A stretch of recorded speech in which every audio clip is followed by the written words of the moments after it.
آج ہم ایک ایسی کتاب پر بات کرنے والے ہیں جو پاکستان کی تاریخ کے ایک بہت ہی آپ کہہ لیں نازک اور پیچیدہ سوال کا جواب ڈھونڈتی ہے۔ جی۔ سوال یہ ہے کہ ایک ملک جو بظاہر ایک روشن خیال ویژن پر بنا تھا وہ انتہا پسندی کی طرف کیسے چلا گیا، کیوں گیا؟ کتاب کا نام ہے Pakistan's drift into extremism, Allah, the army and America's war on terror, اور اس کے مصنف ہیں حسن عباس۔ اور دیکھیں اس کتاب کو جو چیز خاص بناتی ہے وہ مصنف کا اپنا بیک گراؤنڈ ہے۔ صحیح۔ حسن عباس خود پاکستان کے سرکاری نظام کا حصہ رہے ہیں۔ صحیح۔ بے نظیر بھٹو سے لے کر جنرل پرویز مشرف تک مطلب مختلف حکومتوں میں انہوں نے کام کیا ہے۔ تو یہ کوئی باہر سے لکھی گئی ایکیڈیمک کتاب نہیں ہے بلکہ ایک پراپر انسائیڈرز اکاؤنٹ ہے، ایک اندر کی کہانی۔ بالکل۔ اور کتاب کا پورا ڈھانچہ 3 ستونوں پر کھڑا ہے جنہیں مصنف اللہ، آرمی اور امریکہ کہتے ہیں۔ وہ بتاتے ہیں کہ کس طرح ان 3 طاقتوں نے مل کر پاکستان کی تقدیر لکھی ہے۔ تو آئیے اس کتاب کے ذریعے پاکستان کی اس کہانی کو سمجھتے ہیں۔ ہم اس کا جائزہ باب باب لیں گے، ان جڑوں کو تلاش کریں گے جنہوں نے ملک کی آج کی حالت کو شیپ دیا ہے۔ ٹھیک ہے، تو شروع کرتے ہیں پہلے باب سے۔ Chapter 1، introduction. اچھا، دلچسپ بات یہ ہے کہ کہانی 1947 سے نہیں بلکہ 712 عیسوی سے شروع ہوتی ہے جب محمد بن قاسم سندھ آئے۔ جی۔ کتاب بتاتی ہے کہ اس وقت برِ صغیر میں اسلام کا جو پہلا تاثر قائم ہوا وہ تلوار سے زیادہ صوفیاں کے ذریعے تھا۔ بالکل، ان صوفیاں نے محبت اور رواداری کا پیغام دیا جس نے ذات پات کے سخت نظام میں پسے ہوئے لوگوں کو اپنی طرف متوجہ کیا۔ صحیح۔ اور یہاں مصنف ایک بہت اہم نکتہ اٹھاتے ہیں۔ وہ کہتے ہیں کہ یہ جو صوفی ازم کا انکلوسیو اور نرم چہرہ تھا نا، یہی اسلام کی اصل روح تھی۔ لیکن جیسے جیسے مسلم سلطنتیں کمزور پڑیں، حکمرانوں کو اپنے اقتدار کو سہارا دینے کے لیے ایک سخت غیر مذہبی طبقے کی ضرورت پڑی، تو انہوں نے صوفیاء کی حوصلہ شکنی کی اور ملا کلاس کو فروغ دیا۔ اچھا، اور یہاں ملا سے کیا مراد ہے؟ کتاب میں ملا کی اصطلاح کسی عالم کے لیے نہیں ہے بلکہ ایک کم علم، تنگ نظر شخص کے لیے استعمال ہوئی ہے جو مذہب کو اپنی تشریح کے ذریعے کنٹرول کرنا چاہتا ہے۔ یہیں سے مذہب کا ایک سیاسی اور غیر لچکدار استعمال شروع ہوا۔ اور پھر انگریز آئے، انہوں نے اپنی وہ مشہور ڈیوائیڈ اینڈ رول کی پالیسی اپنائی۔ یہاں ایک بہت دلچسپ بات لکھی ہے کہ ہندوؤں نے انگریزی تعلیم اور جدیدیت کو تیزی سے اپنایا۔ جی، جبکہ مسلمانوں کی اکثریت پیچھے رہ گئی۔ کیوں؟ ملاؤں کے فتووں کی وجہ سے؟ بالکل۔ سر سید احمد خان جیسے لوگ جنہوں نے مسلمانوں کو جدید تعلیم کی طرف لانے کی کوشش کی، ان پر کافر ہونے کے فتوے لگے۔ تو اس کا نتیجہ کیا نکلا؟ اس کا ایک بہت گہرا نفسیاتی اور سماجی نتیجہ نکلا۔ چونکہ مسلمان جدید تعلیم اور سول سروس میں پیچھے رہ گئے، ان کے لیے سماجی ترقی کا سب سے بڑا اور آپ کہہ لیں قابل احترام راستہ فوج میں ملازمت بن گیا۔ اچھا۔ اس کا مطلب یہ ہوا کہ جب 1947 میں پاکستان بنا تو اسے ورثے میں ایک انتہائی منظم اور تربیت یافتہ فوج تو ملی، لیکن سیاسی قیادت انتہائی کمزور اور ناتجربہ کار تھی۔ ریاست چلانے کی صلاحیت فوج کے پاس تھی اور عوام کی رہنمائی کی ذمہ داری سیاست دانوں پر۔ یہ توازن شروع سے ہی بگڑا ہوا تھا۔ سیاسی میدان میں بھی مسلمان پیچھے تھے۔ انڈین نیشنل کانگریس 1885 میں بن گئی تھی، مسلم لیگ 1906 میں بنی۔ جی۔ کتاب میں محمد علی جناح کے سفر کا بھی ذکر ہے کہ کیسے وہ ہندو مسلم اتحاد کے سفیر سے مایوس ہو کر الگ وطن کے سب سے بڑے وکیل بنے۔ 1928 کی نہرو رپورٹ اور پھر 1937 کے انتخابات میں کانگریس کا وہ وعدے سے مکر جانا، یہ وہ واقعات تھے جنہوں نے اعتماد کو بالکل ہی ختم کر دیا۔ یہاں تک کہ 1946 کا کیبنٹ مشن پلان، جو متحدہ ہندوستان کو بچانے کی آخری کوشش تھی، وہ بھی ناکام ہو گیا۔ مصنف کا موقف ہے کہ اس کے بعد جناح کے پاس پاکستان کے مطالبے کو آگے بڑھانے کے سوا کوئی راستہ نہیں بچا تھا، لیکن جو پاکستان بنا وہ ایک ادھورا پاکستان تھا جس کے ساتھ ہی کشمیر کا مسئلہ بھی پیدا ہو گیا، اور اس نے دونوں ملکوں کے درمیان ایک نہ ختم ہونے والی دشمنی کی بنیاد رکھ دی۔ بالکل۔ یعنی آرمی کا رول اور بھی مضبوط ہو جاتا ہے۔ کشمیر کی وجہ سے پاکستان کا دفاعی بجٹ ہمیشہ اس کی معیشت پر حاوی رہا، اور فوج ملک کا سب سے طاقتور ادارہ بن گئی۔ پھر سرد جنگ شروع ہوئی اور پاکستان امریکہ کا اتحادی بن گیا۔ یہ کتاب کے تیسرے کردار امریکہ کی انٹری ہے۔ صحیح۔ اور امریکی امداد کا بڑا حصہ فوج کو ملنے لگا، جس نے فوج کو سیاسی طور پر اور بھی زیادہ طاقتور بنا دیا۔ اور جب فوج مضبوط ہو رہی تھی، سیاست کمزور ہو رہی تھی۔ بھٹو صاحب کے دور میں آئین تو بنا، لیکن انہوں نے مذہبی جماعتوں کے دباؤ میں آ کر احمدیوں کو غیر مسلم قرار دے دیا۔ مصنف اسے جناح کے سیکولر ویژن سے ایک بڑا انحراف قرار دیتے ہیں۔ اور اس کے بعد جنرل ضیاء الحق کا دور آیا، اور پھر افغانستان میں سوویت یونین کی آمد نے سب کچھ بدل دیا۔ پاکستان امریکہ کے لیے فرنٹ لائن سٹیٹ بن گیا۔ یہ افغان جنگ شاید پاکستان کی تاریخ کا سب سے بڑا ٹرننگ پوائنٹ تھا۔ امریکہ نے سوویت یونین سے ویتنام کا بدلہ تو لے لیا، لیکن جب جنگ ختم ہوئی تو پاکستان کو اکیلا چھوڑ دیا گیا۔ اور اس جنگ نے پاکستان کو کیا دیا؟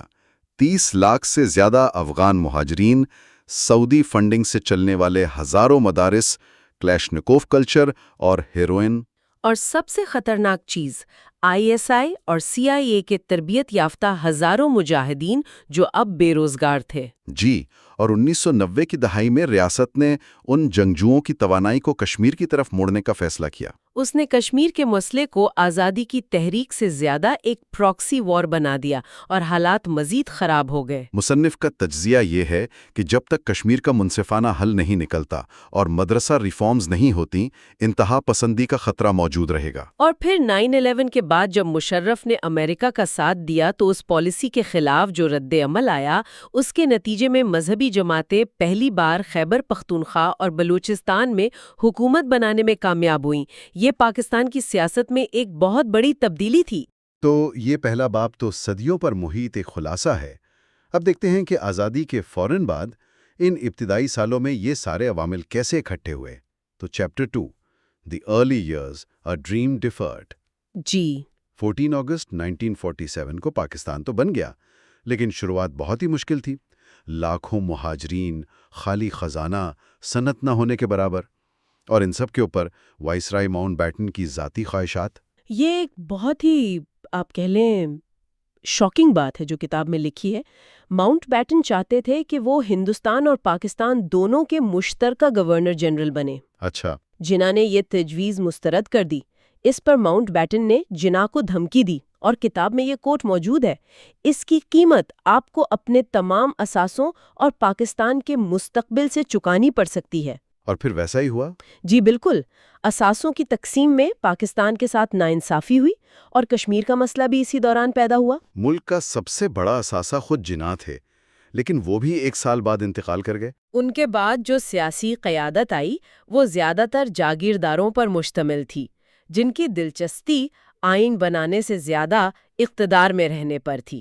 جناح نے تو 11 اگست 1947 کو اپنی مشہور تقریر میں ایک ایسے پاکستان کا ویژن دیا تھا جہاں ریاست کا شہریوں کے مذہب سے کوئی لینا دینا نہیں ہوگا، لیکن ان کے بعد ملک اس راستے سے ہٹنا شروع ہو گیا۔ آئین سازی میں 1.5 سال کی تاخیر کے بعد صرف ایک قرارداد مقاصد یعنی آبجیکٹیوز ریزولوشن پیش کی گئی۔ اس میں ایک جملہ تھا کہ حاکمیت صرف اللہ تعالیٰ کی ہے۔ بظاہر یہ ایک مذہبی جملہ لگتا ہے، لیکن اس کے عملی نتائج کیا ہوئے؟ دیکھیں، یہی تو اہم سوال ہے۔ کتاب کے مطابق اقلیتوں نے اسی وقت اس پر خدشات کا اظہار کیا تھا۔ انہیں لگا کہ یہ جملہ مذہبی طبقے کے لیے ریاستی معاملات میں مداخلت کا دروازہ کھول دے گا، کیونکہ پھر ہر کوئی یہ تشریح کرنے کی کوشش کرے گا کہ اللہ کی حاکمیت کا عملی مطلب کیا ہے۔ بالکل، اور تاریخ نے ثابت کیا کہ ان کے خدشات درست تھے۔ اسی دوران ایک اور بحران پیدا ہوا۔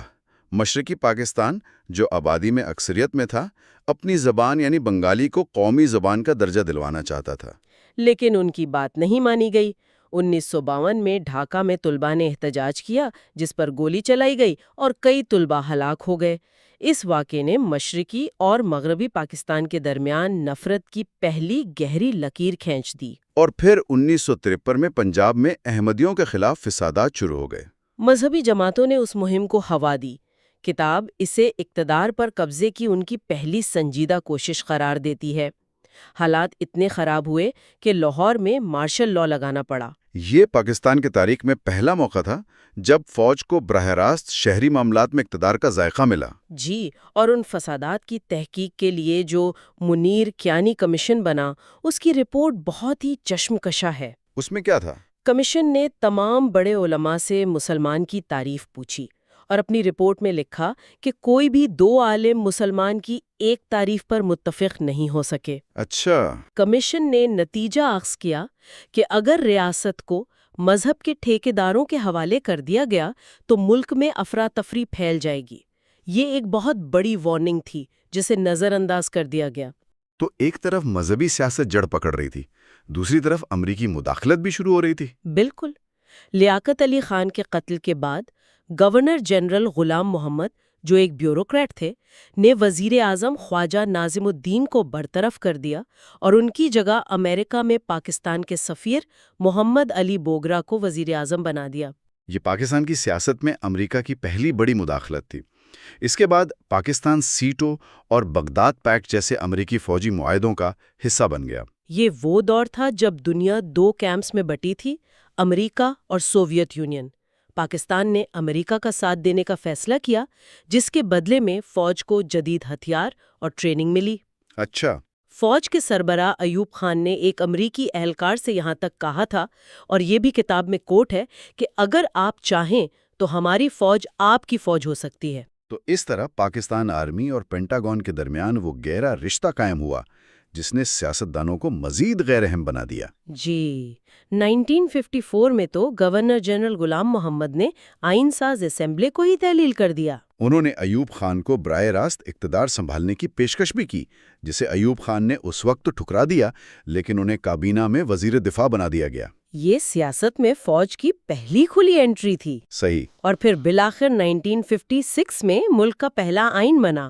اسکندر مرزا، ایک اور سابق بیوروکریٹ، ملک کے پہلے صدر بنے۔ اس آئین میں صدر کو بہت زیادہ اختیارات دیے گئے تھے۔ جی، اور مذہبی جماعتوں کو خوش کرنے کے لیے ملک کا نام اسلامی جمہوریہ پاکستان رکھا گیا، اور یہ شرط شامل کی گئی کہ کوئی قانون قرآن و سنت کے خلاف نہیں بنایا جائے گا۔ لیکن یہ آئین بھی سیاسی استحکام نہ لا سکا، بلکہ شاید عدم استحکام کو مزید بڑھا دیا۔ بالکل۔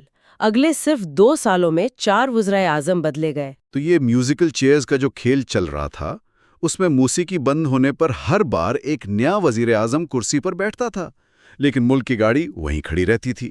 حالات اس نہج پر پہنچ چکے تھے کہ ڈھاکہ کی صوبائی اسمبلی میں ہنگامہ آرائی کے دوران اپوزیشن اراکین نے کرسیوں سے حملہ کر کے ڈپٹی اسپیکر کو ہلاک کر دیا۔ یہ تو پارلیمانی جمہوریت کے تابوت میں آخری کیل ثابت ہوا۔ جی، ملک مکمل طور پر انارکی کی طرف جا رہا تھا۔ پاکستان کا پارلیمانی جمہوریت کے ساتھ یہ پہلا مختصر اور تکلیف دہ تجربہ اپنے اختتام کو پہنچ رہا تھا۔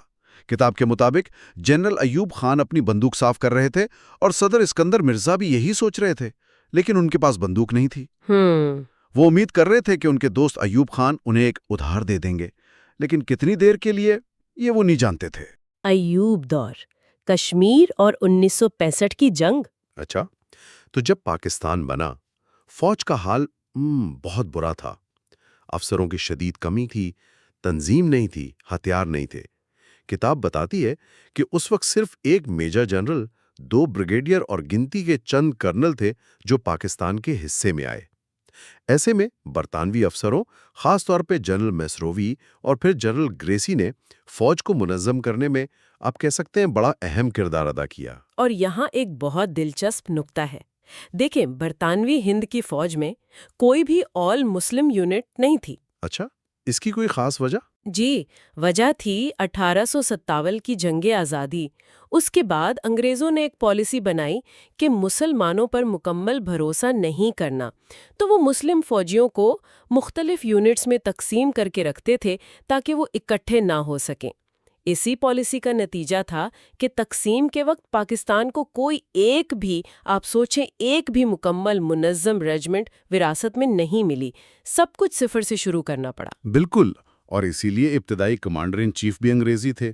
جب جنرل گریسی ریٹائر ہو رہے تھے تو انہوں نے سب سے senior Pakistani officer major general Akbar Khan کو یہ عہدہ سنبھالنے کو کہا، لیکن انہوں نے معذرت کر لی، کہا کہ وہ ابھی اس بڑی ذمہ داری کے لیے تیار نہیں ہے۔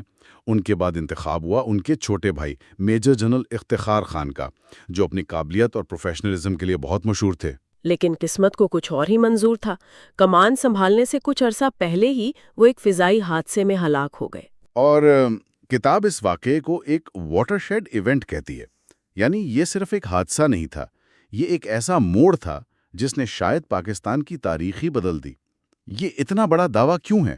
یہ دعویٰ اس لیے بڑا ہے کیونکہ افتخار خان ایک خالص فوجی افسر سمجھے جاتے تھے۔ ان کی کوئی سیاسی خواہشات نہیں تھیں۔ وہ فوج کو ایک غیر سیاسی اور پروفیشنل ادارہ رکھنا چاہتے تھے۔ ان کی موت سے جو خلا پیدا ہوا اسے پر کرنے کے لیے جنرل ایوب خان سامنے آئے، جو نہ صرف فوجی تھے بلکہ ان کے سیاسی عزائم بھی تھے۔ اگر افتخار خان زندہ رہتے تو شاید فوج کا سیاست میں وہ عمل دخل نہ ہوتا جو بعد میں ہوا۔ صحیح۔ تو افتخار خان کی موت کے بعد 1951 میں ایوب خان کو کئی سینئر افسران پر فوقیت دے کر کمانڈر ان چیف بنا دیا گیا۔ ان کی شخصیت بڑی پرکشش تھی، سینڈرس سے پڑھے ہوئے تھے، لیکن ان کے کیریئر پر کچھ سوالیہ نشان بھی تھے۔ جی، خاص طور پر 1947 میں پنجاب باؤنڈری فورس میں ان کے کردار پر کافی تنقید ہوئی تھی۔ ان کے خلاف انکوائری بھی ہوئی۔ کتاب کے مطابق اس وقت کے ڈیفنس سیکرٹری اسکندر مرزا نے انہیں اس مشکل سے نکالا، اور یہیں سے ان دونوں کے درمیان ایک گہری دوستی شروع ہوئی۔ ایک سیاسی اتحاد کی بنیاد پڑی۔ بالکل، جو آگے چل کر پاکستان کی سیاست پر بہت بری طرح اثر انداز ہوا۔ اچھا، کمان سنبھالتے ہی ایوب خان کو ایک چیلنج کا سامنا کرنا پڑا۔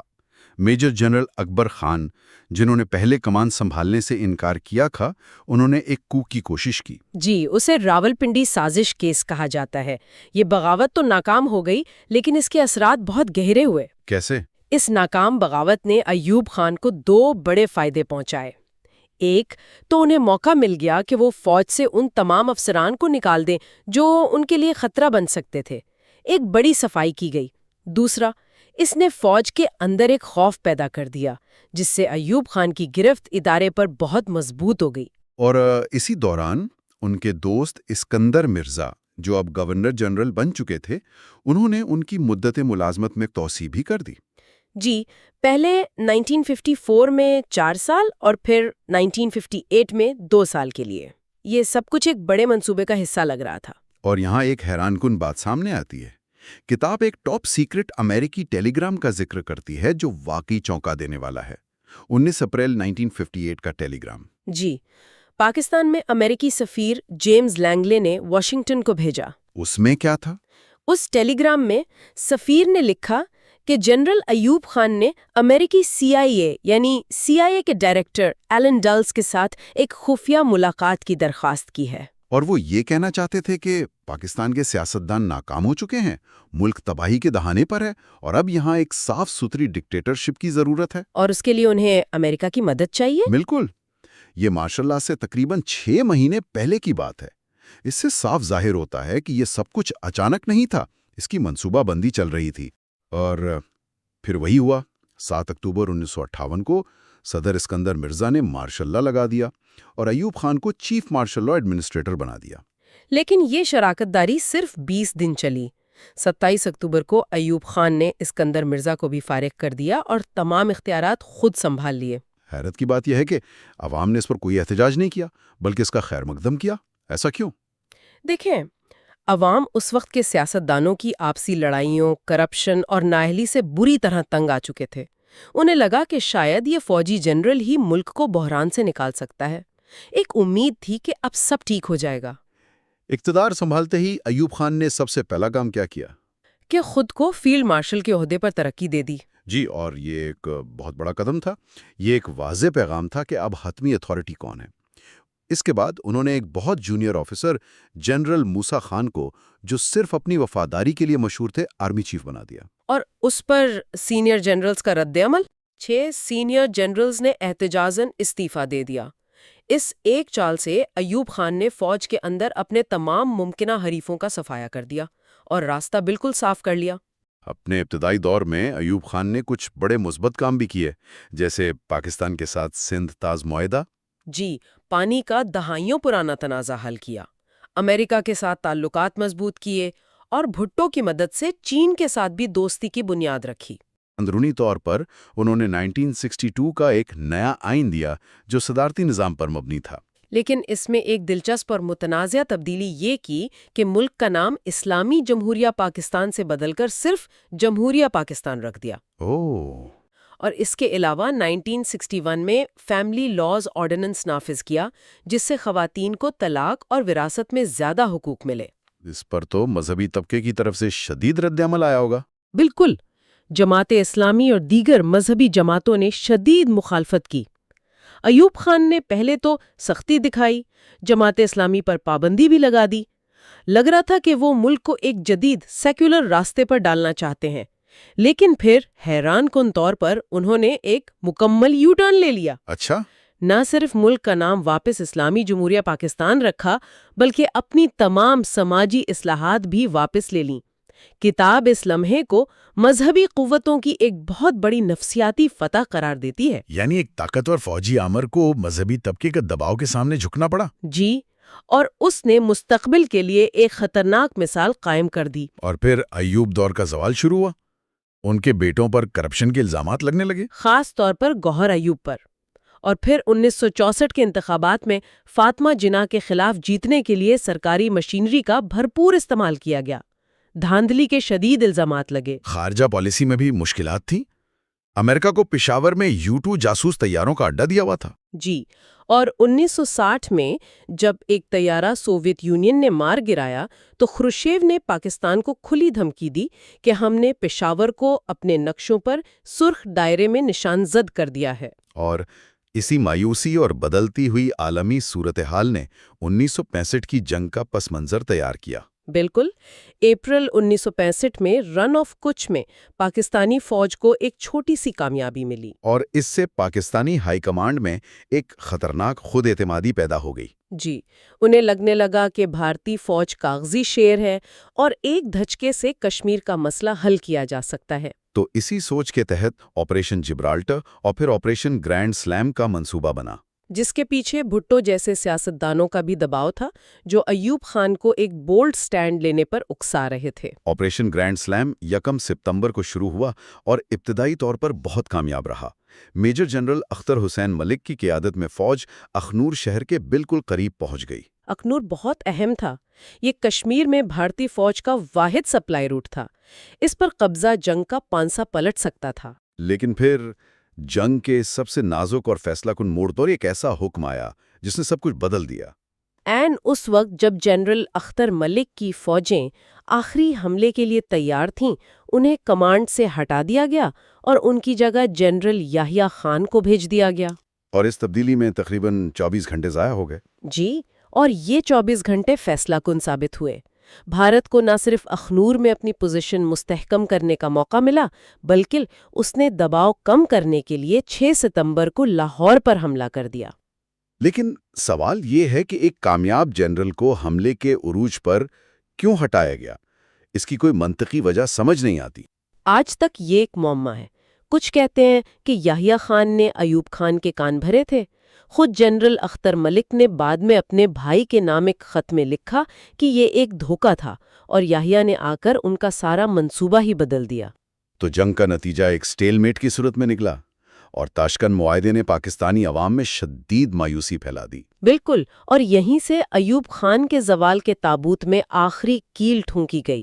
تو 1965 کی جنگ اور تاشکند معاہدے نے ایوب خان کی حکومت کی بنیادیں ہلا دیں۔ اب ہم کتاب کے چوتھے باب کی طرف بڑھ رہے ہیں۔ جنرل یحییٰ اور پاکستان کا ٹوٹنا۔ جنرل آغا محمد یحییٰ خان کتاب کے مطابق ایک ذہین انسان تھے، لیکن ان کی 2 بڑی کمزوریاں تھیں: شراب اور خواتین۔ ان کی حکومت ایوب خان سے بھی زیادہ ایک خالص فوجی حکومت تھی جو ان کے چند قریبی دوستوں پر مشتمل تھی۔ یحییٰ خان نے اقتدار سنبھالتے ہی یہ تسلیم کیا کہ مشرقی پاکستان کے بنگالیوں کے ساتھ واقعی ناانصافی ہوئی ہے۔ جی، انہوں نے اس احساس محرومی کو کم کرنے کے لیے کچھ اقدامات بھی کیے، لیکن مسئلہ یہ تھا کہ یہ سب کچھ ٹو لٹل ٹو لیٹ، یعنی بہت کم اور بہت دیر سے۔ اس سیاسی بحران کی جڑ عوامی لیگ کا مشہور زمانہ 6 نکاتی ایجنڈا تھا۔ یہ اتنے متنازع کیوں تھے؟ بنیادی طور پر یہ نکات مشرقی پاکستان کے لیے مکمل صوبائی خود مختاری کا مطالبہ تھے، یعنی مرکز کے پاس صرف دفاع اور خارجہ امور رہنے تھے، باقی سب کچھ صوبوں کے پاس۔ جی، ٹیکس اور کرنسی سمیت۔ مغربی پاکستان کی اسٹیبلشمنٹ کے لیے یہ فارمولہ ناقابل قبول تھا۔ انہیں لگتا تھا کہ یہ علیحدگی کی طرف پہلا قدم ہے۔ لیکن یحییٰ خان نے پھر بھی ملک میں عام انتخابات کروانے کا وعدہ کیا، 1 یونٹ ختم کیا اور آبادی کی بنیاد پر نمائندگی بھی تسلیم کر لی۔ یہ تو مثبت اقدامات لگتے ہیں۔ جی، لیکن اپنے جرنیلوں کے دباؤ میں آ کر انہوں نے ایک سیفٹی سوئچ بھی لگایا، جسے لیگل فریم ورک آرڈر یعنی LFO کہتے ہیں۔ اچھا، تو یہ LFO کیا تھا؟ آسان لفظوں میں، منتخب اسمبلی جو بھی آئین بنائے گی اسے آخر میں صدر یعنی یحییٰ خان سے منظور کروانا ہوگا۔ یہ فوج کا ایک طرح سے ویٹو پاور تھا، اور یہیں پر شیخ مجیب الرحمان کا دوہرا معیار بھی سامنے آیا۔ وہ عوامی جلسوں میں پاکستان کے ساتھ رہنے کا وعدہ کرتے، لیکن نجی محفلوں میں کہتے کہ انتخابات جیتنے دو، پھر میں اس LFO کو پھاڑ دوں گا۔ اور پھر دسمبر 1970 کے انتخابات ہوئے، جن کے نتائج نے سب کو حیران کر دیا۔ کسی کو بھی ایسی توقع نہیں تھی۔ تمام انٹیلیجنس ایجنسیوں کی رپورٹیں ایک ہنگ پارلیمنٹ کی پیشگوئی کر رہی تھیں۔ لیکن ہوا کیا؟ شیخ مجیب کی عوامی لیگ نے مشرقی پاکستان میں کلین سویپ کیا، 162 میں سے 160 نشستیں، اور مغربی پاکستان میں بھٹو کی پیپلز پارٹی نے 138 میں سے 81 نشستیں جیتیں۔ ملک عملی طور پر 2 حصوں میں تقسیم ہو گیا۔ اس کے بعد اقتدار کی منتقلی پر جو ڈیڈ لاک پیدا ہوا، اس نے ملک کو تباہی کے دہانے پر پہنچا دیا۔ بالکل، یہ ایک ایسا طوفان تھا جس میں 3 مرکزی کردار تھے۔ ایک طرف مجیب، جو 6 نکات سے پیچھے ہٹنے کو تیار نہیں تھے۔ دوسری طرف بھٹو، جو اقتدار میں حصے داری کا مطالبہ کر رہے تھے اور کہہ رہے تھے ادھر تم ادھر ہم۔ اور تیسرے کردار یحییٰ خان تھے، جو ان دونوں کے درمیان پھنسے ہوئے تھے۔ اور پھر حالات تیزی سے خانہ جنگی کی طرف بڑھنے لگے۔ فروری 1971 میں بھارتی طیارے کے اغوا کا ڈرامہ ہوا، اور پھر 25 مارچ 1971 کی رات آ گئی، آپریشن سرچ لائٹ۔ یہ پاکستانی تاریخ کا ایک سیاہ ترین باب تھا۔ ڈھاکہ اور دیگر شہروں میں ایک وحشیانہ فوجی کریک ڈاؤن شروع ہوا۔ کتاب کے مطابق جماعت اسلامی نے اس فوجی آپریشن میں فوج کا بھرپور ساتھ دیا اور مقامی آبادی کے خلاف کارروائیوں میں حصہ لیا۔ اس پر عالمی رد عمل کیا تھا، خاص طور پر امریکہ کا؟ حیرت انگیز طور پر امریکی حکومت مکمل خاموش رہی، حالانکہ انہیں قتل عام کی تفصیلی رپورٹیں مل رہی تھیں۔ اس کی کیا وجہ تھی؟ خالصتاً جیو پالیٹکس۔ صدر نکسن اور کسنجر یحییٰ خان کو چین کے ساتھ خفیہ سفارتی تعلقات قائم کرنے کے لیے استعمال کر رہے تھے۔ وہ اس چینل کو کھونا نہیں چاہتے تھے۔ دوسری طرف بھارت نے موقع کا فائدہ اٹھایا اور سوویت یونین کے ساتھ ایک فوجی اتحاد کر لیا، جس نے اسے پاکستان کے خلاف کارروائی کے لیے ایک طرح سے گرین سگنل دے دیا۔ اور پھر جنگ کا آغاز ہو گیا۔ 3 دسمبر 1971 کو پاکستان ایئر فورس نے بھارتی ہوائی اڈوں پر حملہ کر دیا۔ یہ جنگ شروع ہونے سے پہلے ہی ہاری جا چکی تھی۔ پاکستانی فوج مشرقی پاکستان میں بری طرح پھنسی ہوئی تھی، ان کی سپلائی لائنز کٹ چکی تھیں۔ اور نتیجہ؟ صرف 13 دن بعد 16 دسمبر 1971 کو ڈھاکہ میں جنرل نیازی نے 93,000 فوجیوں کے ساتھ بھارتی فوج کے سامنے ہتھیار ڈال دیے۔ اس شکست نے مغربی پاکستان میں فوج کے اندر بھی ایک طوفان برپا کر دیا۔ شدید غصہ تھا، خاص طور پر جونیئر افسران میں۔ گجرانوالہ میں بریگیڈیئر FB علی اور دیگر افسران نے ایک طرح سے بغاوت کر دی۔ انہوں نے ہیڈ کوارٹر تک پیغام بھیجا کہ اگر یحییٰ نے فوراً اقتدار نہ چھوڑا تو وہ اسلام آباد کی طرف مارچ کریں گے۔ تو اس دباؤ کے تحت یحییٰ خان نے اقتدار چھوڑنے کا فیصلہ کیا۔ جی، 20 دسمبر 1971 کو ذوالفقار علی بھٹو نے صدر اور پاکستان کے پہلے civilian chief martial law administrator کے طور پر اقتدار سنبھال لیا۔ جو ذوالفقار علی بھٹو کے بارے میں ہے، جی، ایک کرشماتی شخصیت، اور یہ عنوان مطلب بالکل صحیح بیٹھتا ہے۔ بالکل، جب وہ اقتدار میں آئے ان کی مقبولیت تو عروج پر تھی، خاص طور پر نوجوانوں میں۔ نوجوان اور غریب طبقہ، اس کی سب سے بڑی وجہ ان کا وہ مشہور نعرہ تھا، روٹی، کپڑا اور مکان۔ ایک ایسا وعدہ جو براہ راست لوگوں کی ضرورت سے جڑا تھا۔ جی، اور پھر ان کی اپنی شخصیت دیکھیں، وہ برکلے اور آکسفورڈ سے پڑھے ہوئے ایک بڑے جاگیردار گھرانے سے، لیکن بات عوام کی زبان میں کرتے تھے۔ صحیح، لیکن کتاب ان کی شخصیت کا ایک دوسرا رخ بھی دکھاتی ہے، یعنی مغرور اور انتقامی طبیعت کے مالک۔ بالکل، اور جب انہیں صدر اور چیف مارشل لا ایڈمنسٹریٹر کے عہدے ملے تو ان کے پاس مطلب بے تحاشا طاقت آ گئی تھی۔ اور اقتدار میں آتے ہی کتاب کے مطابق ان کا پہلا ہدف فوج تھی۔ جی، بھٹو سمجھتے تھے کہ فوج کو قابو میں رکھنا بہت بہت ضروری ہے۔ تو انہوں نے کیا اقدامات کیے اس کے لیے؟ سب سے پہلے تو جو یحییٰ خان کے قریبی جرنیل تھے ان سب کو فارغ کر دیا. لیفٹیننٹ جنرل گل حسن کو آرمی چیف بنایا تو صحیح، لیکن 4 اسٹار جنرل نہیں بنایا تاکہ وہ زیادہ طاقتور نہ ہو جائیں.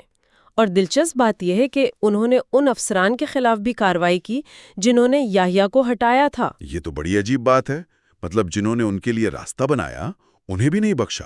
اس کے پیچھے کیا سوچ تھی؟ اس کے پیچھے ایک سیدھا سا خوف تھا کہ جو افسران آج ایک صدر کو گھر بھیج سکتے ہیں وہ کل انہیں بھی ہٹا سکتے ہیں. صحیح. تو یہیں سے فوج کے ساتھ ایک ٹینشن شروع ہو گئی. جی، ایک شکوک و شبہات کی فضا بننا شروع ہوئی اور وہ پھر بڑھتی ہی چلی گئی. اور پھر وہ ڈھاکہ میں ہتھیار ڈالنے والی ویڈیو کا معاملہ، اس نے تو آگ پر تیل کا کام کیا ہوگا.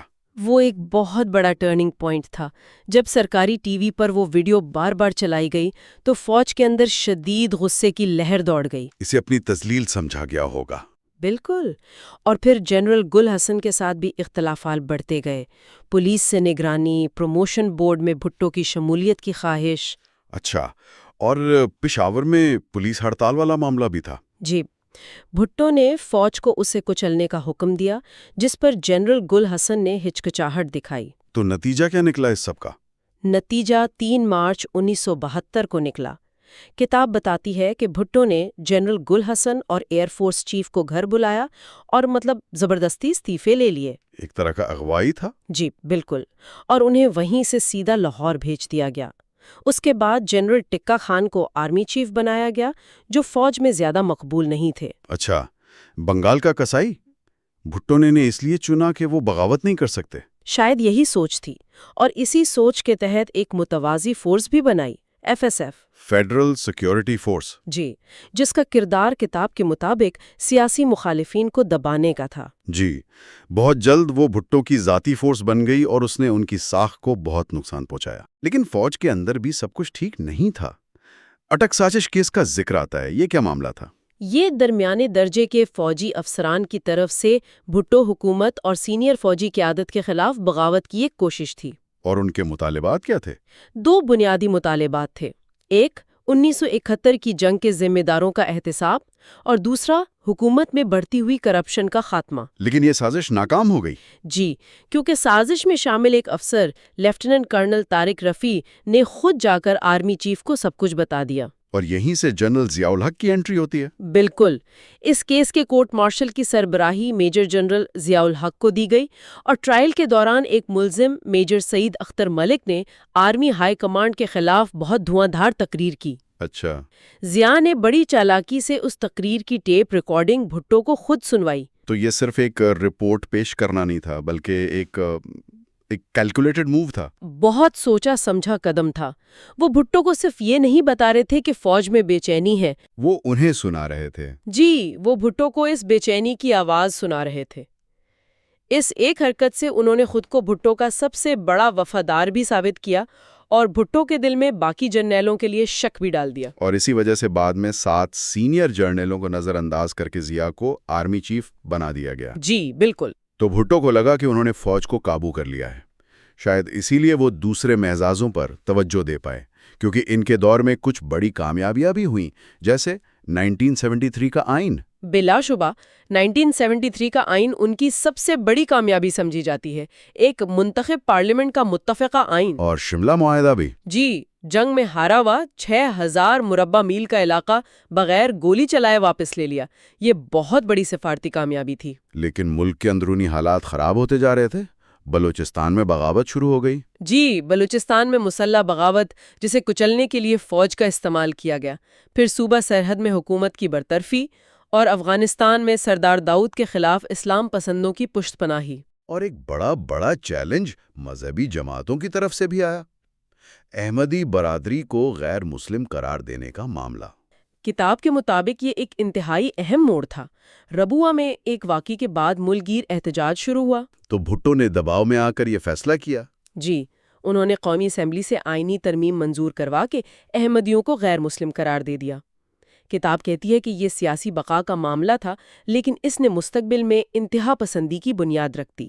تو 1977 کے انتخابات کی طرف آتے ہیں. بھٹو نے وقت سے پہلے انتخابات کا اعلان کیوں کیا؟ انہیں اپنی مقبولیت پر بہت اعتماد تھا. لیکن تمام اپوزیشن جماعتوں نے پاکستان قومی اتحاد یعنی PNA بنا لیا۔ اور ان کا نعرہ تھا نظام مصطفیٰ۔ جی، اس نعرے کی مقبولیت سے گھبرا کر بھٹو نے بھی اسلامی اقدامات اٹھانے شروع کر دیے، شراب اور جوئے پر پابندی وغیرہ۔ انتخابات میں پھر دھاندلی کے الزامات لگے۔ بڑے پیمانے پر PNA نے نتائج ماننے سے انکار کر دیا اور ملک بھر میں پرتشدد تحریک شروع ہو گئی۔ اور فیصلہ کن لمحہ کعوہ آیا جب لاہور میں 3 بریگیڈیئرز نے مظاہرین پر گولی چلانے سے انکار کر دیا۔ یہ تو بھٹو حکومت کے لیے آخری کیل ثابت ہوا ہوگا۔ بالکل، اس کا سیدھا پیغام تھا کہ فوج اب آپ کے کنٹرول میں نہیں ہے۔ یہ جنرل ضیاء کے لیے ایک واضح اشارہ تھا۔ اور پھر 5 جولائی 1977 کو انہوں نے مارشل لا نافذ کر دیا۔ اور یہاں سے باب ششم شروع ہوتا ہے، جنرل ضیاء الحق ملک کی نئی تعریف۔ ایک بالکل مختلف پس منظر کی شخصیت، زمین آسمان کا فرق۔ ضیاء ایک نچلے متوسط طبقے کے مذہبی گھرانے سے تھے، اور بھٹو کا اعتماد حاصل کرنے کے لیے کتاب کے مطابق وہ ہر حد تک جاتے تھے۔ جی، ایک میٹنگ کے دوران وہ بھٹو کے دفتر کے باہر ایک ذاتی محافظ کی طرح کھڑے رہے۔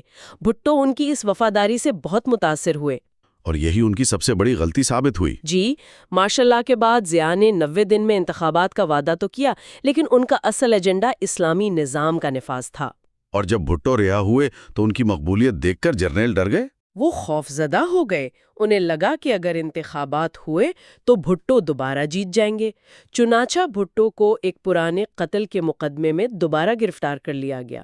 اور پھر انہیں سزائے موت سنا دی گئی۔ جی، لاہور ہائی کورٹ سے سزائے موت ہوئی اور سپریم کورٹ نے 4-3 کے متنازع فیصلے سے اپیل مسترد کر دی۔ ضیاء نے عالمی دباؤ کو رد کر دیا اور بھٹو کو پھانسی دے دی گئی۔ ضیاء کے ابتدائی سال کافی مشکل تھے۔ امریکہ کے ساتھ تعلقات بہت خراب تھے۔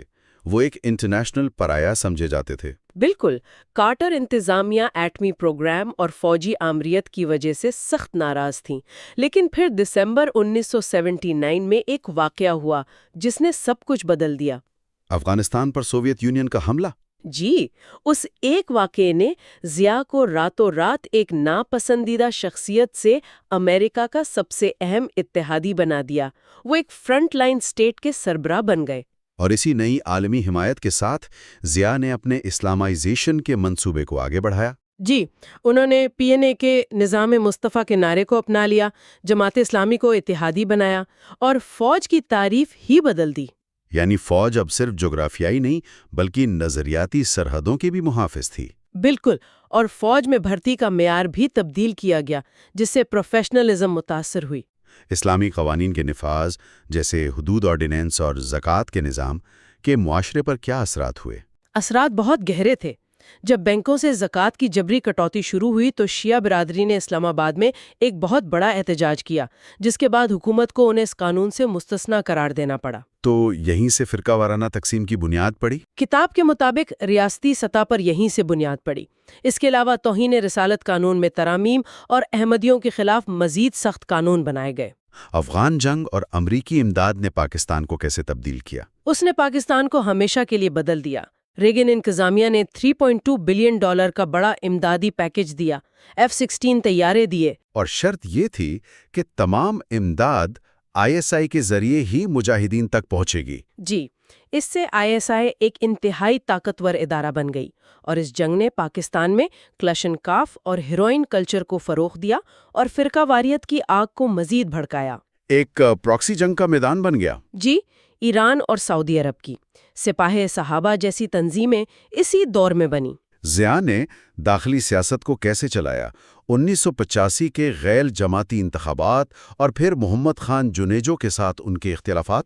ضیاء کا خیال تھا کہ جنیجو ان کے کنٹرول میں رہیں گے، لیکن جلد ہی دونوں میں اختیارات کی جنگ شروع ہو گئی۔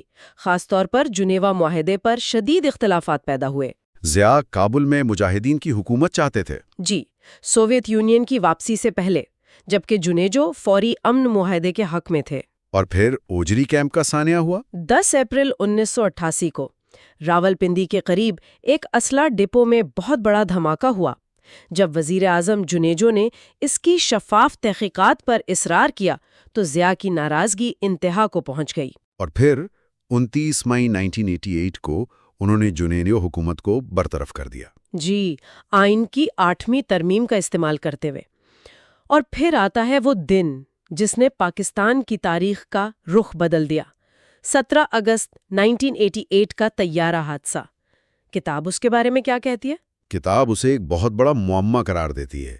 ضیاء کا C-130 طیارہ بہاولپور کے قریب گر کر تباہ ہو گیا۔ طیارے میں ضیاء، کئی سینئر جرنیل اور امریکی سفیر بھی تھے۔ اور تحقیقاتی رپورٹس میں کہا گیا کہ یہ تخریب کاری تھی، یعنی سیبوٹاج؟ جی ہاں، پاکستانی اور امریکی دونوں رپورٹس میں یہی نتیجہ نکالا گیا۔ ISI کی ایک اندرونی رپورٹ میں اعصابی گیس یعنی نرو گیس کے استعمال کا شبہ ظاہر کیا گیا۔ لیکن تحقیقات پر پردہ ڈالنے کی بھی کوشش کی گئی۔ بالکل، کسی لاش کا پوسٹ مارٹم نہیں ہوا، FBI کو مکمل تحقیقات نہیں کرنے دی گئیں اور بلیک باکس بھی غائب ہو گیا۔ تو شک کس پر کیا گیا؟ شک کی سوئی کئی طرف گھومتی ہے۔ پاکستان آرمی کے اندرونی مخالفین، امریکہ، سوویت یونین یا بھارت، لیکن آج تک کوئی ٹھوس ثبوت سامنے نہیں آ سکا۔ آخر میں کتاب ضیاء الحق کی میراث کو کس طرح دیکھتی ہے؟ ایک بہت ہی پیچیدہ شخصیت، ایک شاطر حکمران جنہوں نے پاکستان کے ایٹمی پروگرام کو کامیابی سے مکمل کیا۔ یہ ان کی سب سے بڑی کامیابی مانی جاتی ہے۔ جی، لیکن ان کی داخلی پالیسیوں، خاص طور پر اسلامائزیشن، نے ملک کو ناقابل تلافی نقصان پہنچایا۔ ان کے دور میں فرقہ واریت، عدم برداشت اور شدت پسندی کے جو بیج بوئے گئے، پاکستانی معاشرہ ان کی فصل آج تک کاٹ رہا ہے۔ کتاب کے مطابق ضیاء کی موت کے بعد ان کی تدفین میں لاکھوں لوگوں نے شرکت کی، لیکن عوام میں ان کی مقبولیت ختم ہو چکی تھی۔ جی، ان کی میراث ایک پیچیدہ باب ہے۔ ایک طرف وہ ایک کامیاب حکمران تھے، لیکن دوسری طرف ان کے اقدامات نے پاکستانی معاشرے کی بنیادوں کو گہرا نقصان پہنچایا، جس کے اثرات آج بھی شدت سے محسوس کیے جاتے ہیں۔ جی، اور یہ دور اس لیے بھی اہم ہے کیونکہ اس میں جو فیصلے ہوئے انہوں نے نہ صرف پاکستان کی اندرونی سیاست کا رخ بدلا بلکہ عالمی سطح پر بھی پاکستان کے کردار کو ایک نئی شکل دی۔ تو آئیے باب 7 سے شروع کرتے ہیں، جمہوریت کی واپسی۔ ضیاء الحق کی موت کے بعد ایک سیاسی خلا پیدا ہو گیا تھا۔ ایسے میں اس وقت کے army chief general Aslam Beg نے ایک آپ کہہ سکتے ہیں کہ حیران کن قدم اٹھایا۔ اور وہ کیا تھا؟ انہوں نے انتخابات کروانے کا فیصلہ کیا۔ آئین کے مطابق سینٹ کے چیئرمین غلام اسحاق خان صدر بن گئے اور الیکشن کا اعلان ہو گیا۔ تو سب کی نظریں بے نظیر بھٹو اور ان کی پاکستان پیپلز پارٹی پر تھیں، ہے نا؟ یقیناً عوام میں ان کے لیے بہت ہمدردی تھی، لیکن فوج اور ISI انہیں شدید شک کی نگاہ سے دیکھتی تھی۔ تو یہ صرف سیاسی مخالفت نہیں تھی بلکہ ایک ادارہ جاتی مزاحمت بھی تھی، خاص طور پر ایک عورت کے اسلامی ملک کی سربراہ بننے پر۔ بالکل، اسٹیبلشمنٹ کے لیے یہ خیال ہضم کرنا بہت مشکل تھا، اور اسی مزاحمت کے نتیجے میں اس وقت کے DG ISI لیفٹیننٹ جنرل حمید گل نے PPP کا راستہ روکنے کے لیے ایک سیاسی اتحاد بنایا۔ اسلامی جمہوری اتحاد یعنی IJI۔ جی، اور یہ پاکستان کی تاریخ میں ایک انٹیلیجنس ایجنسی کی طرف سے براہ راست پولیٹیکل انجینئرنگ کی شاید سب سے بڑی مثال تھی۔ اور IJI کی قیادت کے لیے انہوں نے ایک نوجوان صنعت کار میاں نواز شریف کا انتخاب کیا۔ کتاب میں ان کے سیاست میں آنے کا ایک بڑا دلچسپ قصہ بھی ہے۔ ہاں، کتاب کے مطابق نواز شریف کے والد میاں شریف نے پنجاب کے گورنر جنرل جیلانی خان سے کہا کہ وہ نواز کو سیاست میں لائیں۔ اچھا، وجہ کیا بتائی؟ وجہ یہ بتائی کہ نواز شریف کاروبار میں اتنے اچھے نہیں ہیں تو شاید سیاست ان کے لیے بہتر رہے گی۔ اور یوں وہ ایک فیکٹری کے PR مین سے پنجاب کے وزیر خزانہ اور پھر وزیر اعلیٰ کے عہدے تک پہنچ گئے۔ جی بالکل۔ تو 1988 میں بینظیر بھٹو الیکشن جیت کر وزیر اعظم بن گئیں، لیکن ظاہر ہے اقتدار انہیں پلیٹ میں رکھ کر نہیں ملا ہوگا۔ نہیں، بالکل نہیں، انہیں فوج کے ساتھ ایک سمجھوتا کرنا پڑا۔ ایک طرح کی غیر اعلانیہ ڈیل تھی۔ کس قسم کی ڈیل؟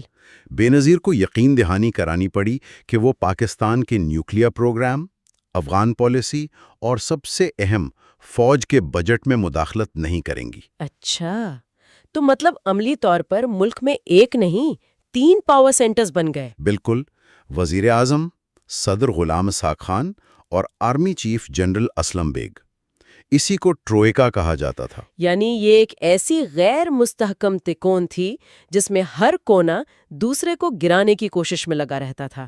بالکل درست کہا، اور اس تکون کا چوتھا کونا نواز شریف تھے، جو پنجاب کے وزیر اعلیٰ کی حیثیت سے مرکز کے لیے مسلسل مشکلات کھڑی کر رہے تھے۔ اور بے نظیر کے فوج کے ساتھ تعلقات بھی جلد ہی خراب ہو گئے ہوں گے؟ جی، خاص طور پر جب انہوں نے جنرل حمید گل کو ISI سے ہٹا دیا۔ آخرکار اگست 1990 میں صدر اسحاق خان نے فوج کی مکمل حمایت سے بے نظیر کی حکومت کو برطرف کر دیا۔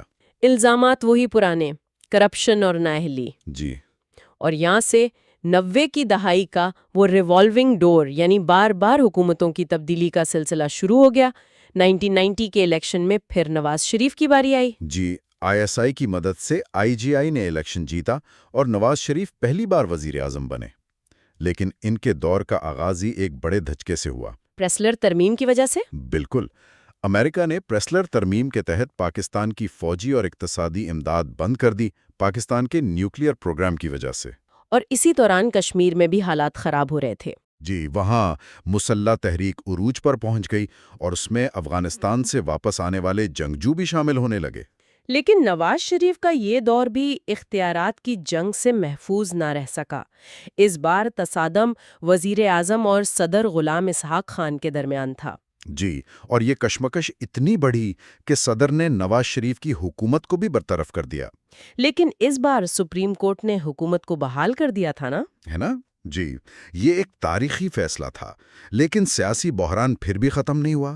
آخر کار نئے army chief general Waheed Kakar نے مداخلت کی۔ یعنی ایمپائر نے میدان میں آ کر دونوں کھلاڑیوں کو پویلین واپس بھیج دیا۔ بالکل یہی ہوا۔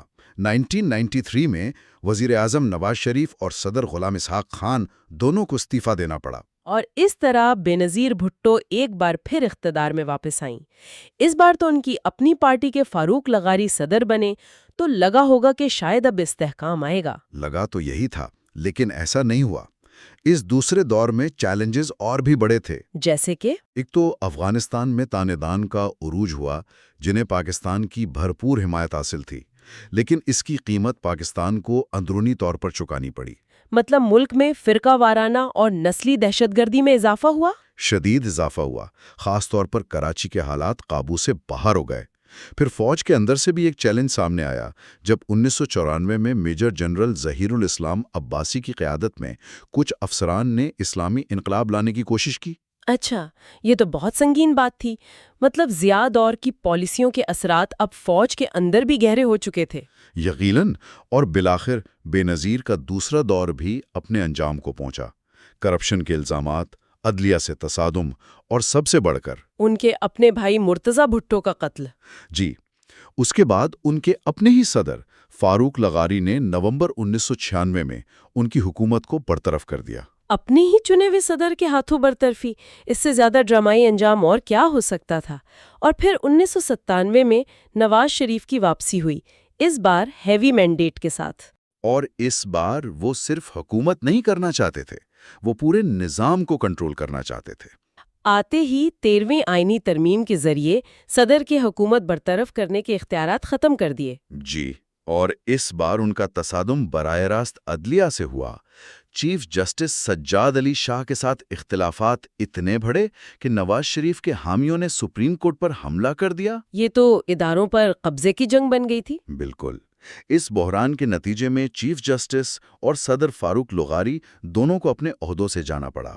اور اس کے فوراً بعد مئی 1998 میں بھارت نے ایٹمی دھماکے کیے۔ جی، اور عالمی دباؤ کے باوجود نواز شریف نے جوابی ایٹمی دھماکے کرنے کا فیصلہ کیا، جس نے انہیں ملک میں بہت مقبولیت دی۔ اس کے بعد تعلقات میں بہتری کی کوشش بھی ہوئی۔ فروری 1999 میں بھارتی وزیر اعظم واجپئی بس میں بیٹھ کر لاہور آئے۔ لاہور ڈکلیریشن ایک امید پیدا ہوئی تھی، لیکن وہ امید صرف 3 ماہ زندہ رہی۔ کارگل کی وجہ سے؟ جی، پاکستانی فوج نے خفیہ طور پر کارگل میں آپریشن شروع کر دیا۔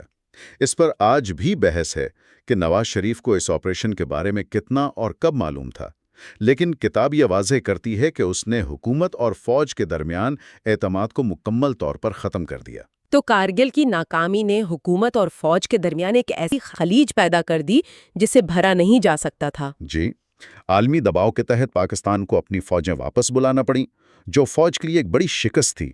فوج سمجھتی تھی کہ وزیر اعظم نے ایک جیتی ہوئی جنگ ہاروا دی، اور حکومت کہتی تھی کہ فوج نے انہیں اعتماد میں نہیں لیا۔ اور اسی کا نتیجہ 12 اکتوبر 1999 کی فوجی بغاوت تھی۔ جی، اور اس طرح جمہوریت کا ایک اور دور ختم ہوا۔ لیکن کتاب کے مطابق عوام کی اکثریت نے مشرف کا خیر مقدم کیا، جو کہ ایک حیران کن بات ہے۔ ایسا کیوں ہوا؟ یہی باباٹ کا موضوع ہے، جنرل پرویز مشرف، امید کا ایک موسم۔ وجہ یہ تھی کہ لوگ 90 کی دہائی کی سیاسی افراتفری، کرپشن اور اداروں کے ٹکراؤ سے تنگ آ چکے تھے۔ وہ ایک تبدیلی چاہتے تھے، تو مشرف نے خود کو چیف ایگزیکٹو کا عہدہ دیا اور آتے ہی کرپشن کے خاتمے کا نعرہ لگایا۔ جی، اور اس کے لیے قومی احتساب بیورو یعنی نیب قائم کیا گیا۔ اور شروع میں نیب نے واقعی کچھ بڑی گرفتاریاں کیں، جس سے عوام میں ایک امید پیدا ہوئی۔ لیکن یہ امید بھی جلد دم توڑ گئی۔ نیب پر الزامات لگنے لگے کہ وہ سیاسی جوڑ توڑ کے لیے استعمال ہو رہی ہے۔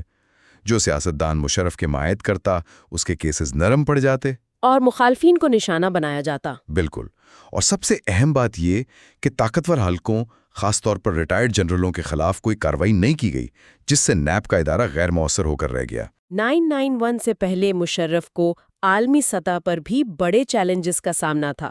مارچ 2000 میں امریکی صدر بل کلنٹن کا دورہ پاکستان اس کی ایک مثال ہے۔ بہت بڑی مثال۔ وہ بھارت میں 5 دن گزار کر آئے تھے اور پاکستان میں صرف 5 گھنٹے رکے۔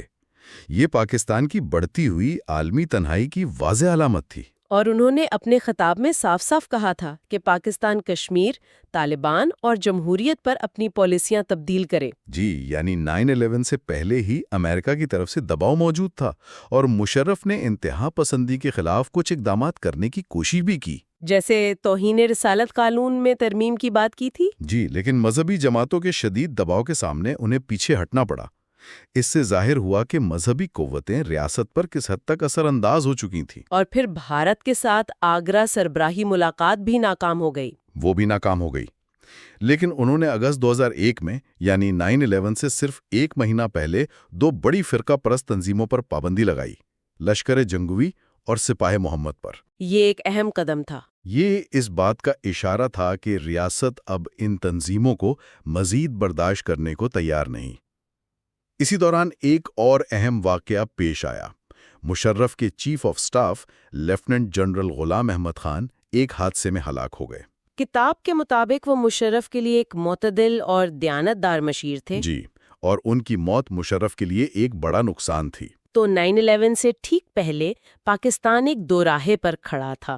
ایک طرف فوجی حکومت تھی جو احتساب اور اصلاحات کے وعدے کر رہی تھی، اور دوسرے طرف ملک کے اندر اور باہر انتہا پسندی کے چیلنجز بڑھتے جا رہے تھے۔ بالکل، کتاب سے یہ واضح ہوتا ہے کہ 9/11 سے پہلے ہی پاکستان ایک نازک موڑ پر تھا۔ جن انتہا پسند قوتوں کو ریاست نے افغانستان اور کشمیر میں اپنی خارجہ پالیسی کے لیے استعمال کیا تھا، وہی اب ملک کے اندر عدم استحکام پیدا کر رہی تھیں۔ سامعین کے لیے سوچنے کا سوال یہ ہے کہ 911 کے بعد پاکستان کی پالیسی میں جو تبدیلی آئی، کیا وہ واقعی نظریاتی تبدیلی تھی یا ایک ایسے حکمران کی طرف سے بقا کی جنگ تھی جو پہلے ہی ان قوتوں کو قابو کرنے میں مشکلات کا شکار تھا جنہیں بنانے میں اس نے خود مدد کی تھی؟ کتاب میں 2 بڑی جہادی تنظیموں کا ذکر ہے، ایک جو ملک کے اندر فرقہ واریت پھیلا رہی تھی اور دوسری جس کا فوکس ملک سے باہر تھا۔ تو پہلی تنظیم سے شروع کرتے ہیں، سپاہ صحابہ۔ یہ کیسے وجود میں آئی؟ جی، سپاہ صحابہ یعنی SSP یہ 1985 میں جھنگ میں بنی۔ اس کے بانی تھے حق نواز جھنگوی، جو اپنی بہت اشتعال انگیز شیعہ مخالف تقاریر کے لیے جانے جاتے تھے۔ لیکن کتاب کہتی ہے کہ یہ صرف ایک شخص کا کام نہیں تھا، اس کے پیچھے ایک بڑی اسٹریٹجک سوچ تھی۔ بالکل، اور یہ سمجھنا بہت ضروری ہے۔ کتاب یہ واضح کرتی ہے کہ اس کے پیچھے ایک پوری اسٹیٹ پالیسی کام کر رہی تھی۔ اسٹیٹ پالیسی مطلب ریاست نے جان بوجھ کر ایک فرقہ وارانہ گروپ کو دوسرے کے خلاف کھڑا کیا؟ یہ تو بہت سنجیدہ الزام ہے۔ ان کی سوچ کیا تھی؟ دیکھیں، مصنف کے مطابق 1979 کے ایرانی انقلاب کے بعد پاکستان کی جو شیعہ کمیونٹی تھی اس میں ایک نئی سیاسی بیداری آئی۔ اچھا۔ تو ضیاء حکومت نے اسے اپنے لیے ایک خطرہ سمجھا وہ ایک سنی تھیوکریسی قائم کرنا چاہتے تھے۔ تو اس شیعہ اثر و رسوخ کو کاؤنٹر کرنے کے لیے انہوں نے سخت گیر سنی گروہوں کو استعمال کیا۔ جی، انٹیلیجنس اداروں نے حق نواز جھنگوی جیسے لیڈروں کو آگے بڑھایا۔ اور اس سب کے لیے پیسہ کہاں سے آ رہا تھا؟ ظاہر ہے فنڈنگ تو چاہیے ہوتی ہے۔ پیسہ وہ بھرپور طریقے سے سعودی عرب سے آ رہا تھا۔ سعودی عرب ایران کے بڑھتے ہوئے ریجنل انفلوئنس سے آپ کہہ سکتے ہیں شدید خوفزدہ تھا۔ تو یہ ایک پراکسی جنگ تھی جو پاکستان میں لڑی جا رہی تھی؟ بالکل۔ کتاب کے مطابق یہ فنڈز پاکستانی فوج اور ISI کے ذریعے SSP تک پہنچائے جاتے تھے۔ کچھ تجزیہ کار تو یہ بھی کہتے ہیں کہ اس میں CIA کے فنڈز بھی شامل تھے۔ اچھا، جو افغان جہاد کے لیے آئے تھے؟ جی، وہی فنڈز۔ تو ان کا ایجنڈا صرف شیعہ اثر و رسوخ کو روکنا تھا یا اس سے بھی بڑا کوئی مقصد تھا؟ مقصد بہت بڑا تھا۔ SSP کا جو حتمی مقصد تھا وہ پاکستان کو ایک سنی تھیوکریٹک ریاست بنانا چاہتے تھے اور شیعوں کو سرکاری طور پر غیر مسلم اقلیت قرار دلوانا چاہتے تھے۔ لیکن پھر یہ معاملہ صرف تقریروں سے تشدد تک کیسے پہنچ گیا؟ بہت جلد جب اس طرح کے گروپس کو کھلی چھوٹ ملتی ہے تو پھر وہ جو ہے مقامی مجرم اور ڈرگ مافیا بھی مذہب کی چھتری تلے پناہ لینا شروع کر دیتے ہیں۔ صحیح۔ اور اسی تشدد سے پھر لشکر جھنگیوی کا جنم ہوا۔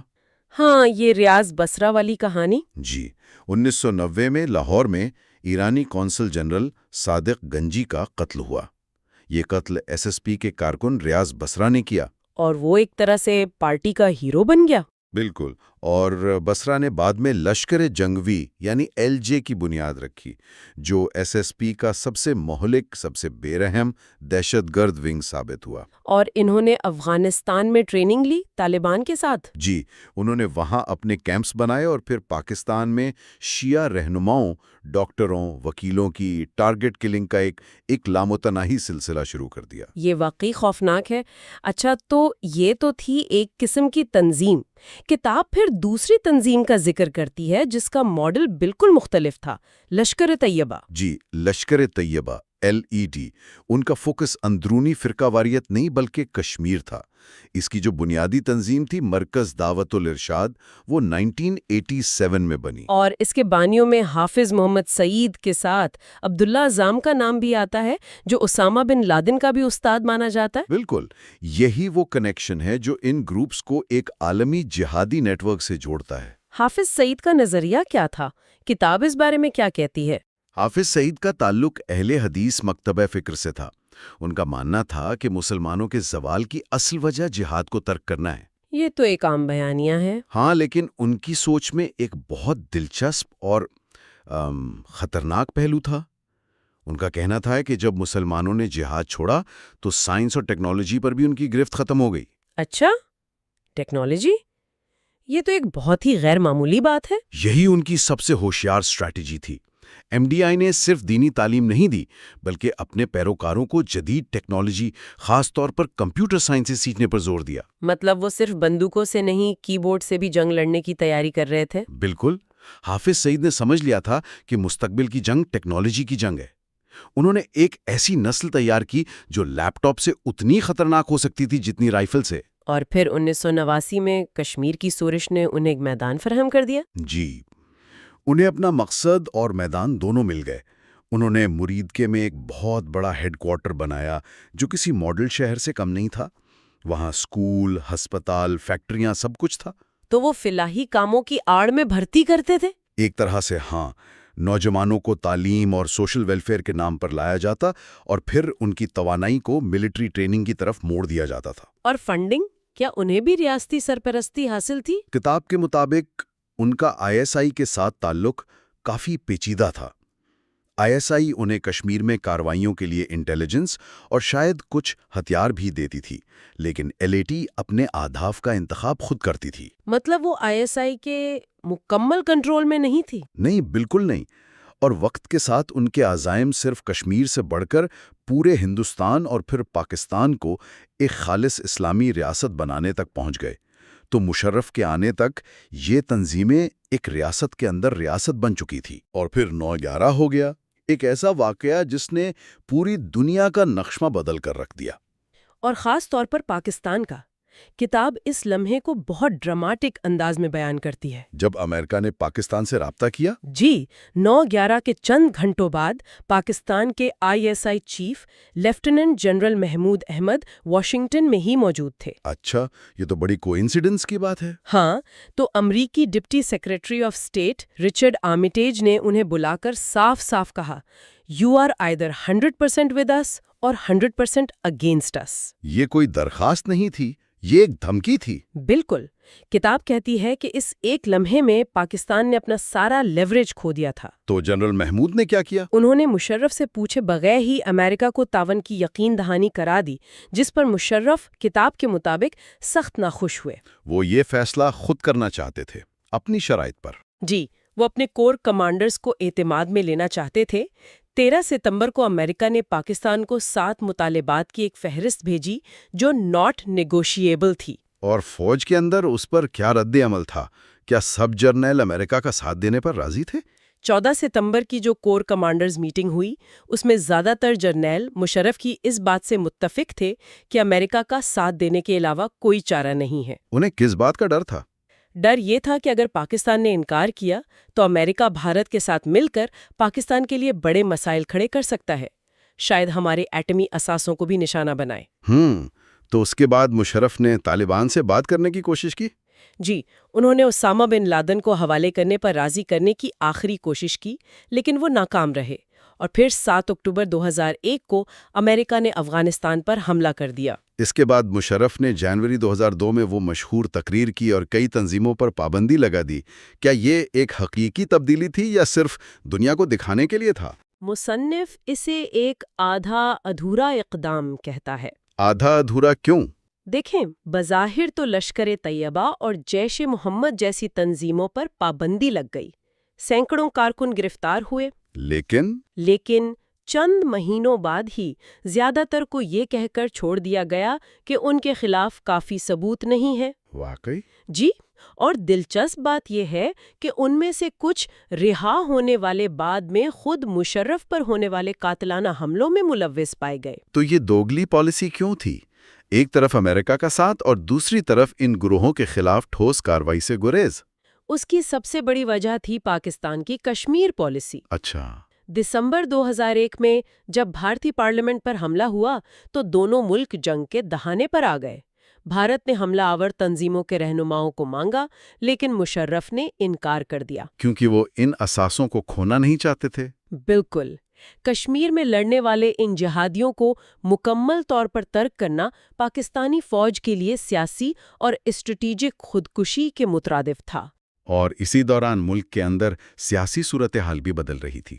مذہبی جماعتوں کا اتحاد MMA اقتدار میں آ رہا تھا۔ جی، 2002 کے انتخابات میں جب بڑی سیاسی جماعتوں کو سائیڈ لائن کیا گیا تو MMA نے خیبر پختونخوا میں حکومت بنا لی اور ایک اسلامائزیشن کی مہم شروع کر دی، جسے دنیا پاکستان کی طالبانائزیشن کہہ رہی تھی۔ ہاں، تو مشرف ایک ہی وقت میں کئی محاذوں پر لڑ رہے تھے، اور پھر 2003 کے آخر میں ان پر 2 قاتلانہ حملے ہوئے جن میں خود پاکستانی فوج کے اہلکار ملوث تھے۔ مطلب وہ جن جو بوتل سے نکالا گیا تھا اب وہ اپنے ہی آقا کے خلاف ہو چکا تھا۔ بالکل یہی The road ahead۔ کتاب کے آخری باب میں مصنف ایک قدم پیچھے ہٹ کر بڑی تصویر دکھانے کی کوشش کرتا ہے۔ وہ سوال اٹھاتا ہے کہ بہت سے مسلمانوں نے 9/11 کی کھل کر مذمت کیوں نہیں کی؟ اور مصنف کا جواب بہت گہرا ہے۔ وہ کہتا ہے کہ اس کی وجہ دہشت گردی سے محبت نہیں بلکہ امریکہ کی پالیسیوں سے شدید نفرت ہے۔ اچھا۔ بہت سے مسلمان امریکہ کو خود ناانصافی کا سب سے بڑا مرتکب سمجھتے ہیں۔